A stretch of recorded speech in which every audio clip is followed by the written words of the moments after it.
Welcome back to another episode of Rock Boys Football Dill. Massive matchup Saturday afternoon. Dan Lanning, the Oregon Ducks, going on the road to play Michigan. And just as a college football fan, like seeing the Oregon Ducks play Michigan in a conference game in the Big House, like it doesn't get any better than that. Now, many of the Oregon fans know it. One, y'all have shown a ton of support to the fellas, but you also know we're some Michigan fans. Dill, we got in the lab a little bit, tried to cook up some keys to the game for Michigan. How can they get it done at home against Oregon? Now, y'all know that this Oregon team, at least what I think of this Oregon team, is this the most complete team in college football. It was not easy cooking up some weaknesses for Michigan to attack this Oregon team with. That being said, we got four of them. I'm gonna go over. I'm trying to sell myself on some of these reasons. I'm not even sure if I've sold myself on these four reasons yet, but fired up to get into just kind of some key matchups that we'll see in this football game. Now, before we get into it, as always, Michigan fans, Oregon fans, y'all know Michigan's our team. Y'all know we like talking Oregon. We can't thank you guys enough for all the support. I think we're both just fired up to watch this football game, talk about it after. The amount of support means the absolute world. If you guys do enjoy the content, consider subscribing to the channel. And Dill, let's get into it. 15 minutes of convincing ourselves that Michigan gets it done against Oregon. Let's start. And I do think this is really, really important when you talk about the landscape of this game. This needs to be a Michigan-style football game against Oregon. And what I mean by that is Michigan needs to stay on the football field, limit the amount of possessions that you see for both of these teams, and kind of control the clock, where you look at if you can make this football game a 7-possession game each way, and limit the amount of times Oregon gets the football and Dylan Gabriel gets the football, that's probably the overarching key to this game. Like if you just blindfolded the score and told me how many snaps and how many drives were in this football game, I could probably tell you how it went. At the end of the day, like you give Oregon and Dylan Gabriel 12 plus drives in this football game, they're going to put up points. And as of right now, you look at this Michigan offense and say it's hard to trust Michigan to keep up with this Oregon team. And that's been the fundamental issue is Michigan really hasn't stayed on the field, and you've looked like that one avenue of hope was going to be that offensive line was going to kind of keep the train on the tracks. Losing all 5 guys, like okay, Sherrone Moore, promote from within, build that group, culture, all those things that we were kind of beating on about. They're just not that unit. They're not playing particularly good football. They played okay against Michigan State. They didn't really run the ball particularly great, which was a little disappointing, but they did actually show up in pass pro. So yes. Again, I don't know, like, Michigan's offensive line is just going to need to look different at the end of the day. They're going to need to be more physical. They're going to need to be better than what they've been all year. Because if they are what they have been, and that's been a team that hasn't run the ball particularly well, Davis Warren, whoever's playing quarterback, isn't that guy who can kind of mask those flaws. So there's going to need to be a bit of a different showing from this unit in general. It starts on staying on schedule. And we kind of said the same thing going into that Texas game, and what happened was, two different things happened. One, Michigan was not running the football well enough in first and second down. When this Michigan team gets into those third and long situations, it's not how Michigan wants to operate as an offense. I think every Michigan fan knows that. But I think secondly, Dill, we didn't start fast against Texas. And all of a sudden, we're looking halfway into the first quarter down 14-3 or something. And it's like, that is not where Michigan cannot play catch up in this football game. They don't have the firepower to come back against an Oregon team, because when you're trying to play catch up, that means you're playing a little bit faster, which plays exactly how Oregon wants this game to go. And I think what makes this game even harder is, like, this Oregon team can win a Michigan-style football game as well. Like, that's kind of, to me, what makes this Oregon team different in 2024 is they can run the football. They have a very good front seven. Derek Carmen on the inside of the defensive line is an absolute dog. So it's, even if you do make it a Michigan-style football game, so to speak, it's still going to be tough sledding against the number 1 team in the country here. And that is, again, like the fundamental problem. Like you talk, like the problem's been like they haven't stayed on schedule. Well, they haven't stayed on schedule because they haven't been physical up front. And that's where Oregon's kind of made their biggest changes. Last year, if you were playing this game, I look at Oregon, I didn't think they were a wildly good defensive line, especially on the interior. They were a team that you could run on. When you think to those Washington games when Washington needed to run the ball and Oregon knew they were going to run the ball, Oregon couldn't just like man up and stop it, let's say. This year, they've been able to do that. They play that Ohio State game, give up a couple rushing yards in that first half, and then really shut the door. So that is what fundamentally makes this game tough. Like when you're especially looking at that offense, like what what are they going to Hot, do? Because the offensive line just hasn't played good enough football hot, to win hot this game. take here. Hot take here. You might see the three best interior defensive linemen on the football field on Saturday. Mason Graham and Kenny Grant. Derek Harmon, like name me another interior defensive lineman that's playing at his level. Like, I don't think you can. And so, like, the trench warfare, it's going to be fun to watch. Now, Dill, secondly, like, how does Michigan continue or routinely move the football against an Oregon defense that has been very good? Yards after the catch. If there's one thing that, you go back to the Ohio State game, what did they have success with? Was kind of the quick game a little bit, right? Oregon, you take a look at the numbers, they'll give up almost a 60% completion percentage to opposing quarterbacks, but they don't give up the big play. Like only 5.8 yards per pass. That's top 10 in the country. Kind of plays into what Michigan can do in terms of, hey, where does Davis Warren excel? Short, intermediate, really accurate. The question for me is, I think Oregon was giving some of that easy access stuff to Ohio State because they had guys like Jeremiah Smith or Mecca Buka who could win down the field. And he said, hey, we don't want to play that game. We'll give you some of the shorter stuff. We're not going to let you hit the explosives.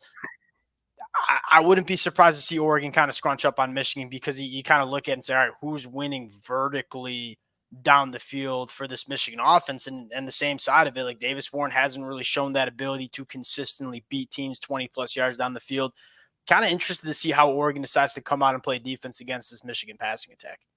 And that, again, like you talk, like all the offensive struggles Michigan's had, it started with, what we just talked about, not being able to run the ball wildly effectively at times. But also, like, you're right. I mean, the quarterback play, like, okay, you want to be able to play that rhythmic style of offense, but it's really, really hard when you can't get the ball down the field. Because even Dylan Gabriel, that's one thing I think Oregon's shown that kind of made him a bit of a different animal than maybe at the start of the year. Is at the start of the year, they wanted to play that rhythmic, quick style of football. I think they want the ball out of his hand quickly. And then you weren't hurting teams down the field, let's say, for the first few weeks. Then against Ohio State, you saw Evan Stewart come alive. Like, Michigan needs that type of guy. Michigan needs an Amarian Walker or somebody to come alive and open some things up underneath, because otherwise you kind of look, frankly, until they take away from anything from Oregon for the first couple weeks, but that's kind of how they looked. It wasn't on rhythm. It wasn't totally on point. And I think part of that was they were just force feeding Tez. Michigan's going to need a guy to kind of open things up for Colson Loveland, open things up for Samaj Morgan. Someone's going to need to just like play good football and be able to win down the field. I guess, like, circling back real quick, I was ready to transition. Samaj Morgan's like the guy. Like, if Oregon's going to give you some of that short stuff, we need a guy like Samaj Morgan, who we all know is electric with the football in his hands, to make some plays, make some people miss, and be able to give some explosives with yards after the catch. Donovan Edwards is another kind of interesting weapon in this football game, as underwhelming as he might be as a runner of the football in this 2024 season. We still know what he can do as a pass catcher. It's been so disappointing, the failure to get him involved in this offense in a way that makes sense. I mean, they try a couple swing passes a game. It's not creative. We all know when it's coming. I almost like, swing pass, nice. We're gonna lose a couple of yards. Like, he can catch the ball down the field. I don't know why they don't try something like maybe work a fake off it and like slam up something that's not just the swing pass to Donovan Edwards, because that's really been the only way they've tried to get him involved. I don't know why they they can't had get him throw the football. I side note, like, I think behind him. I think we're gonna need something like that. You know what I mean? Like, if Michigan wants to win this football game at some point, whether it's Alex Orji throwing the football, whether it's Donovan Edwards throwing the football, you got to think Michigan has a player too that they're gonna try to hit. Well, Because even think the play against Minnesota, like that play Donovan Edwards up the wheel route, like that, obviously Alex Orji threw into the middle of the field and got picked, but that play was there. I think there's like things like we're just not getting to anything like that, and that's the fundamental issue. I feel like there are some weapons on this team.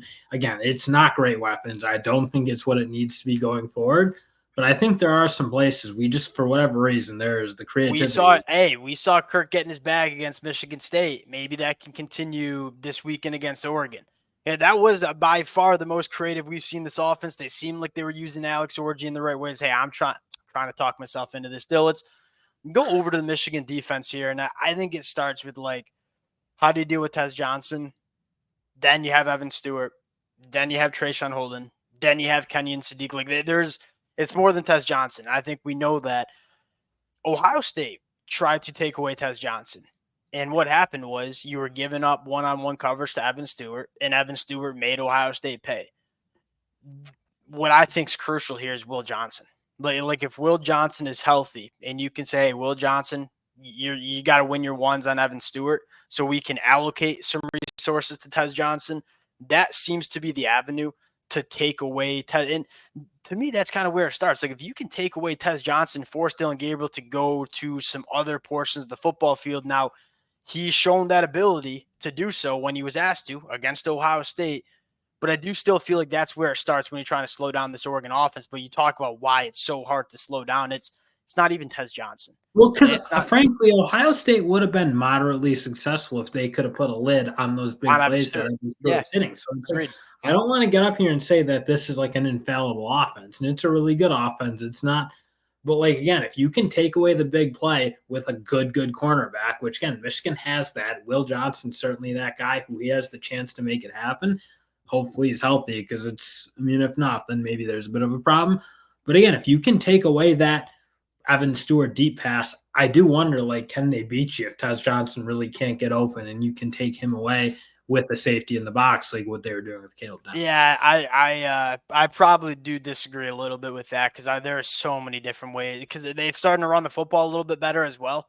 And then you have Kenny Sadiq, who I didn't is think they were in a particularly great rhythm against Ohio State in that first half. I think like you're like almost you got to take off your Oregon colored glasses. I know you're saying you're a Michigan guy, but like that offense wasn't exactly clicking. They hit some big plays, and kudos to them. Like if you can hit those plays, that's a really hard offense to stop. But if Will Johnson can get in his bag and make some things happen, and they can play him like Ohio State played him, and maybe rush the passer a little bit better, I think that is like again, Michigan's going to win this game. It's 100% going to be about their defense playing dominant football. That is probably a thing that maybe they can get to if Will Johnson going to have a big game. where I think we just talked about taking away all the weapons, and I think we both agree like that. That's very hard to do because they have so many of them. This is probably the biggest key to the game, and that's the pass rush, but not just the pass rush. It's about creating negative plays. Like even going back to that Michigan State game, Dill, Michigan had 20 quarterback hurries in that football game. They only registered 2 sacks. Dylan Gabriel has seen a lot of football. He's been under pressure plenty. He's pretty dang good under pressure. He's also really good against the blitz. So I'm kind of interested to see how much Wink Martindale decides to heat him up. When you have your opportunities to create negative plays, it is imperative that Michigan makes it. Like I would expect, especially on the interior, like you look at where Oregon might be the weakest on offense, it's probably in the middle of that offensive line. Well, you got Mason Graham and Kenny Grant to try to get active there. When we've seen this Oregon offense struggle, it's because they've been behind the chains. Now, what they've been doing a really good job at outside of the first 2 weeks was not taking negative plays anymore. And why are they so? They're the number 3 team in the country on third downs. Why is that? Because they're not taking many negative plays. They're keeping that playbook open with those third and short situations. If Michigan wants to have success, you feel like they got to create a lot of negative plays to kind of break up these Oregon drives, because when you let Oregon kind of get cooking and run with some pace, it becomes such a hard offense to stop. And there's like a level that I don't know that we've seen Michigan's best version of the defensive line yet. And just like in feeling like them taking a game over. And that's not to say like, again, The I just feel USC like game. it's in, yeah, okay. Well, a lot of Yeah. people have been doing that at USC. So then, It's like great at that type USC. of game, I guess you're right. Like that actually did shut that whole USC attack down. Yes. Again, Michigan's defensive line, I still think, as much as I don't love the rest of the team, maybe, that's still arguably the best unit in football. I mean, the way Josiah Stewart's picked his game up, Derek Moore is dominating. It sounds like everyone's going to be healthy. I mean, that to me, like we're kind of talking some long shots. It feels like that's one area where in a given day, I think Michigan can take a game over. Yeah. And if your defensive line can take a game over, you can be a problem for anyone. So that is probably like the most fundamental possibility that Michigan actually has. Agreed. And it's kind of like get your popcorn ready, especially with the edge rushers like Derek Moore and Josiah Stewart. Josiah Stewart's playing like a first round NFL draft pick, going up against 2 NFL tackles and Josh Connerly Jr. and Johnny Cornelius. Like, get your popcorn ready because that's going to be a really good match. But on the inside, this is me not saying Oregon's bad up there, but it's like if you were to ask me the position group that Oregon fans probably have the least confidence in, it probably is on the interior of the offensive line. Can Mason Graham and Kenny Grant take over the game and create some negative plays? That's probably what it comes down to. We're going to talk about it after. Again, the boys trying to talk themselves into a Michigan win. Oregon fans, let the boys have it in the comment section. Michigan fans would love to hear from you guys as well. If y'all do enjoy the content, consider subscribing to the channel. Appreciate you guys. We'll talk to y'all later. Peace.